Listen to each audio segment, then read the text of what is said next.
আসসালামু আলাইকুম। সবাই কেমন আছেন? আশা করছি আল্লাহর রহমতে সবাই খুব ভালো আছেন।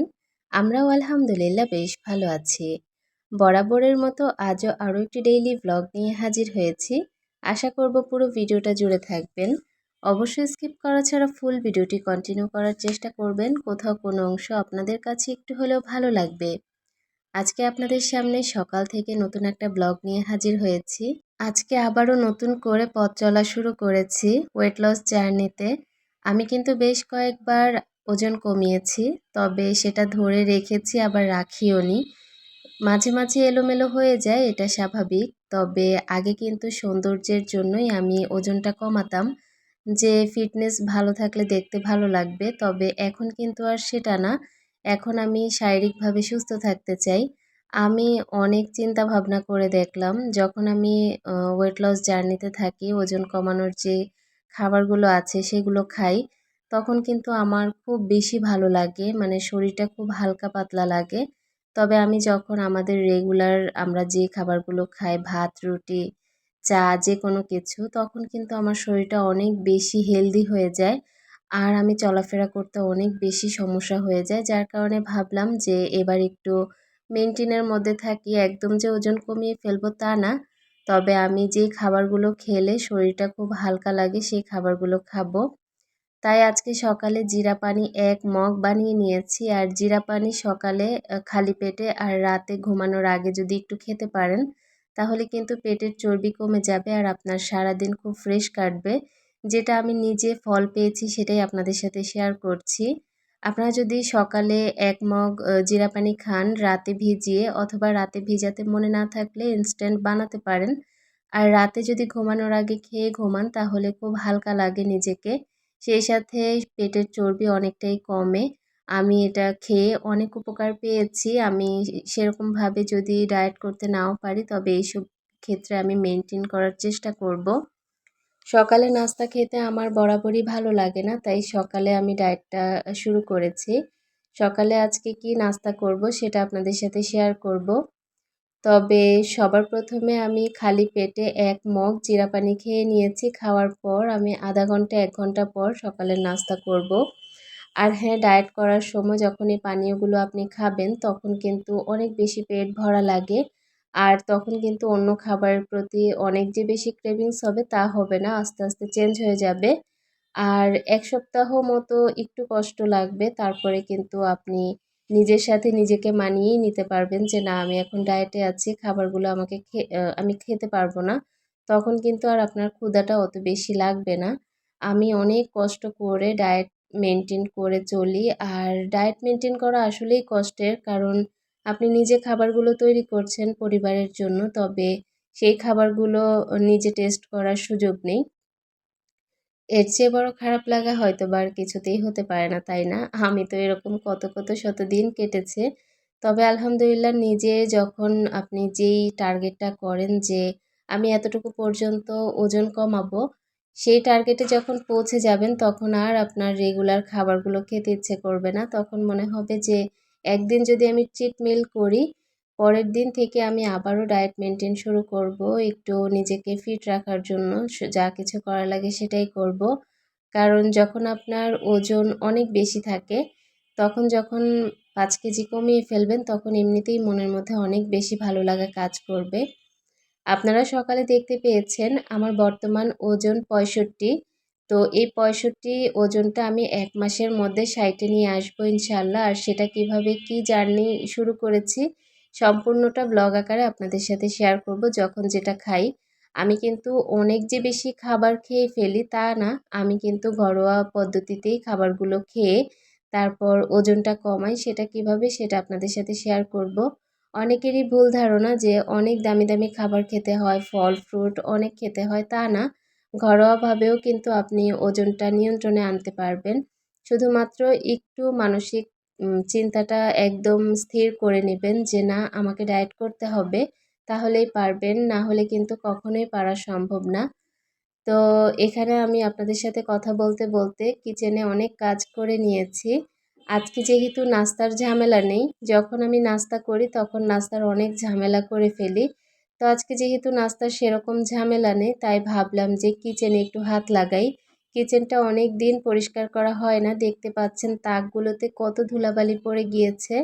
তো এগুলো কিন্তু সবসময় চোখে দেখি, তবে ওই যে আলসেমি করে আর মোছা হয় না। তবে মানসিকভাবে অনেক বেশি অস্বস্তি লাগে, বিরক্তিকর লাগে, তারপরেও কিছু করার নেই। ওই যে আলসেমি তো সবার আগে, তাই না?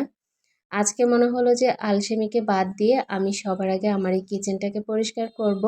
যদিও কিচেনটা একদম টিপটপ পরিষ্কার, তারপরেও ধুলাবালিগুলো চোখে পড়লে আর ভালো লাগে না। আমি যখন যেখানে ধুলাবালি দেখি বা তেল কাজটা দেখি সাথে সাথে পরিষ্কার করে ফেলি। এতে করে আর কয়েকদিন পর পর ডিপ ক্লিনের প্রয়োজন হয় না। এই যে জারগুলো দেখতে পাচ্ছেন কয়েকদিন আগে ধুয়েছিলাম, তারপরেও এখন মনে হচ্ছে যে অনেক বেশি ময়লা দেখাচ্ছে। তো এটা কোনো একদিন আবারও পরিষ্কার করে ফেলবো। এই যে তাকটা আছে, তাকটা যদি খুলে তারপর সিঙ্কে রেখে ভালো করে মাজনি দিয়ে মেজে পরিষ্কার করতাম তাহলে অনেক ভালো হতো, চকচকে হয়ে যেত। তবে এখন অনেক বেশি তেল কাস্টে আমি উপর থেকে একটু পরিষ্কার করে দিয়েছি, কারণ এটা যেহেতু তার দিয়ে বেঁধেছি এটা কিন্তু খোলার এখন সুযোগ নেই। সুযোগ থাকলেও সময়ের ব্যাপার, এ কারণে কিন্তু এখন আর ওটাতে হাত লাগাইনি, এভাবে করে উপর থেকে মুছে নিয়েছি। আর অনেকগুলো জার আছে এখানে, ৬ পিসের মতো। এগুলো আমি আসলে কিছুই রিফিল করিনি, এভাবে করে থাকতে থাকতেই আবার তেল কাস্টে হয়ে ধোয়ার সময় হয়ে গিয়েছে। তো এগুলো এখন ধুয়ে রাখবো, যেহেতু আমি ডায়েট শুরু করেছি আমার অনেক খাবারের প্রয়োজন। এখন টুকিটাকি যেই অল্প খাবারগুলো আছে সেগুলো আমি এই জারগুলোতে রাখবো, যেমন মেথি, জিরা, বাদাম, সেই সাথে কালো জিরা, আরও তো বেশ কিছু জিনিস আছেই, তো সেগুলো আমি এখানে রাখবো। ইসবগুলের ভুসিটা যেমন আমি সবসময় খাই, চিয়া সিড খাই, তো এগুলো তো লাগবেই। এ কারণেই জারগুলো আমি একটু পরিষ্কার করে ধুয়ে নিচ্ছি। আর ছোট ছোট জারগুলোতে অল্প অল্প জিনিসগুলো রাখলে ভালোই লাগে। আর যে জিনিসগুলোর কথা বলেছি এগুলো কিন্তু একদমই অল্প অল্প জিনিস, এগুলো কিন্তু এই ছোট জারগুলোতেই হয়ে যাবে। আমার কিচেনের অধিকাংশ জারগুলোই কিন্তু ছোট, তো এগুলোতে রাখলে ভালোই লাগবে। যেই ছোট্ট তাকটা দেখতে পাচ্ছেন এখানেই এখন পানি ঝরতে রেখে দিচ্ছি, পরবর্তী সময়ে যখন আমি ডায়েটের খাবারগুলো নিয়ে আসব তখন এখানেই সব রিফিল করে রাখবো। তো এই তো এভাবে করেই শুকাতে দিচ্ছি আমি, প্রত্যেকটা জার উপর করে রেখে তারপর ঢাকনাটা রেখে দিচ্ছি। সংসারে কাজের কোনো শেষ নেই, কি বলবো, যেদিকে তাকাই সেদিকেই কাজ। আবার যখন কাজ শেষ করি তখন মনে হয় কি যে খুব শান্তি লাগছে। কিছুক্ষণ পর থেকে আবারও শুরু হয় কাজ জমানো, মানে কি যে বলবো, সারাদিন কাজের উপরেই থাকতে হয়। সকালে আমি জিরা পানিটা খেয়ে তারপর এই তো ডিমগুলো ভিজিয়ে রেখেছি ভিম লিকুইড দিয়ে। এখন যখন ভিজে ময়লাটা উঠে গিয়েছে সাথে সাথে ধুয়ে তারপর পানি ঝরতে রেখে দিয়েছি। কিচেনটা পরিষ্কার করে নেওয়ার পর আমার কিচেনটা দেখতে এরকমটা, কত না ভালো লাগছে তাই না? একটু পর যখন এখানে দাঁড়িয়ে রান্না করব কি যে ভালো লাগবে। মানে যে কোনো জায়গা পরিপাটি থাকলে আমার ওই জায়গায় বেশি সময় কাটাতে ভালো লাগে। আপনাদের কার কার কাছে এমন মনে হয় অবশ্যই কিন্তু আমাকে ছোট্ট কমেন্ট করে জানাবেন। আপনারা তো আপুরা আমাকে কমেন্ট করাই ভুলে গিয়েছেন। হয়তোবা এখন আর আপুর ভিডিও সেরকম ভালো লাগে না, তাই আর ভিডিওতে কমেন্ট করা হয় না, তাই না? আজকে সকালের নাস্তায় কিন্তু আমি সেরকম কিছুই নেব না। আজকে শুধু ২ টা ডিম নিয়েছি, একটা কলা নিয়েছি। একটা কলা কিন্তু খাওয়া যাবে না, হাফটা খেতে হবে। তবে আমার মাথাটা আজকে সকাল থেকে অনেক ঘোরাচ্ছে। যার কারণে আমি একটা কলা পুরো খেয়ে নিয়েছি। তবে এটা কিন্তু সচরাচর খাওয়া যাবে না। প্রতিদিন খেলে কিন্তু ওয়েট কমার চেয়ে ওয়েট বেড়ে যাবে আরও বেশি। ছোট কলা হলে একটা খাবেন আর বড় কলা হলে হাফ খাবেন। আমি যেহেতু বড় কলা নিয়েছি তাই আমি আর অন্য কিছু নিইনি, বাদাম, কিশমিশ অন্য কিছু নিইনি। খেজুরও বাদ দিয়েছি আজকে, যেহেতু বড় একটা কলা খেয়ে ফেলেছি। এগুলো দিয়েই কিন্তু আমার সকালের নাস্তা শেষ হয়েছে। আর এগুলো দুপুর পর্যন্ত আমার পেট ভর্তি রাখতে সাহায্য করবে। বেডরুমে যখন গুছাতে আসি তখন বেডরুমের বেডটা যখন পরিষ্কার করে টান টান করে গুছাই তখন এমনিতেই বেডরুমটা গুছালো লাগে। তারপর ড্রেসিং টেবিল, তারপর সিটিং এরিয়া সব ভালো করে পরিষ্কার করে আজকে সুন্দর একটা টেবিল রেখেছি বেডরুমের কর্নারে। যেহেতু বেডরুমে জায়গা নেই তারপরেও জিনিসগুলো কোথায় রাখবো, আমার যে ড্রয়িং রুমটা ওটাও তো ছোট, তো ওখান থেকে একটা টেবিল এনে আমি কর্নারে রেখে দিয়েছি, উপরে একটা ফ্লাওয়ার রেখেছি। দেখতে ভালোই লাগছে। ওইটা একদমই কিন্তু আমার বেলকনিতে আসার পথে। দেখতে না খুবই সুন্দর লাগছে। সুন্দর সুন্দর করতে এসে দেখলাম যে অনেক অসুন্দর হয়ে আছে আমার বেলকনিটা। বাহিরে যেহেতু প্রচুর বৃষ্টি, আজকে সকাল থেকে আমার ভিডিও দেখে হয়তোবা আপনারা বুঝতে পারছেন কতটা অন্ধকারচ্ছন্ন লাগছে। কারণ আজকে সকাল থেকে অনেক বৃষ্টি, মুষলধারে যে বৃষ্টি বলা যায়। রাতেও মুষলধারে বৃষ্টি হয়েছে, তবে সকালের বৃষ্টিটা একটু বেশি। তো এখানে আমি কাজ করছি, বাহিরে কিন্তু অনেক বৃষ্টি হচ্ছে, আর বৃষ্টির মধ্যে কাপড় শুকানো যে কত বড় ঝামেলার। আমার বেলকনিতে অনেক কাপড় মেলে রেখেছি, আবার কাজের আপা অনেক কাপড় ধুয়েও রেখেছি, সেগুলো শুকানোর জায়গাই পাচ্ছি না। মানে বৃষ্টি আসলে কি যে হযবরল অবস্থা। বেলকনিটা পরিষ্কার করে বিদায় নিচ্ছি। আল্লাহ হাফেজ।